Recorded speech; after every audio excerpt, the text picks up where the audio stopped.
So as an officer, do you have to do any extra time if you take on any courses or do anything extra? I know a lot of you guys have probably heard of this term called ADSO, which is Additional Duty Service Obligation. Well, I just learned about it a couple years ago from the active duty guys, but it does pertain to reserves also. You know what? Let me explain what this is. Hard work, hard work. Hard work, hard work. Hard work, work. There you go. Hard work, work. Everybody doing it right. Hard work, work. Hard work. That's what we say. Hard work, work, work. Earn more pay. Additional duty service obligation. That's exactly what it sounds like. It's an additional duty service obligation. So it's an obligation where when you do certain things in the military or certain things are given to you, you have to do more time. And I hate saying more time like you're in jail doing more time, but you have to do more time in service. A lot of this stuff revolves around different benefits.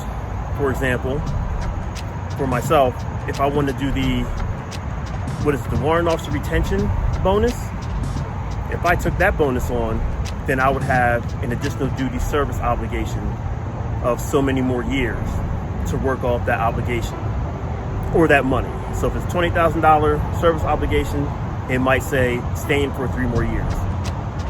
A lot of these obligations revolve around going to different schools. For example, I went to my warrant officer advanced course. I believe that had an obligation, but it's weird. On the officer side, it really revolves around what you do. So on the enlisted side, typically you don't have that same kind of obligation because your enlistment is your obligation. If you do a new enlistment bonus for 6 years, you have to do the 6 years. On the officer side, it seems like you have an obligation for everything.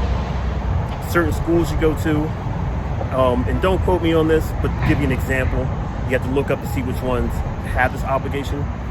But let's say, for example, if you went to airborne school, you might have an obligation as an officer. If you went to ranger school, you might have an obligation as an officer. They want to get their money out of you, to make it worth them paying for you to go to the school. Obligations I do know of is, for example, if you commission as a W01, I believe you owe 6 years. You have to stay in for at least 6 years before you resign your commission as a warrant. The O grade side, it's pretty much the same thing. You owe that time, but I'm going to talk on the warrant side, and it does pertain to the O grade side. So I know like I said, once you go to WOX and you graduate, you owe 6 years. I just got promoted to CW3 not too long ago. I don't believe I owe time on that, but I believe I owe time on going to my advanced course. Or it might be the other way around. But all in all, it's still time that I owe. If you're using money for college, the tuition assistance, not your GI Bill. The GI Bill is totally different. That's for you. If you're using tuition assistance, you will incur, and that's how they say you will incur an obligation. So, for example, an active duty person who uses tuition assistance, they incur a 2-year service obligation. That means you can't get out for another 2 more years to repay that obligation, if you will. Reservist side, there's a 4-year obligation. So if I'm not mistaken, there's 5 different criteria. One is, like I said, the educational benefits. Another one is specialized training. Another one is transfer in service branch, which is a big one. So if you decide to go from, let's say, Army to Air Force, you might incur a service obligation. This just doesn't pertain to the Army or the Marines or the Air Force. It's all the branches. Like myself, I'm looking at trying to see if I can switch over to the Air Force warrant officer side. If that does happen, I'll incur the obligation. So what was it? Education, specialized training, transfer in service, critical skills training, and there's one other one I'll touch on. And promotions, that's what it is. So specialized skills, if you become a pilot, you incur an obligation. I think that one's like at least 6 or 10 years because they're putting so much money into you. You become a Green Beret, you incur an obligation.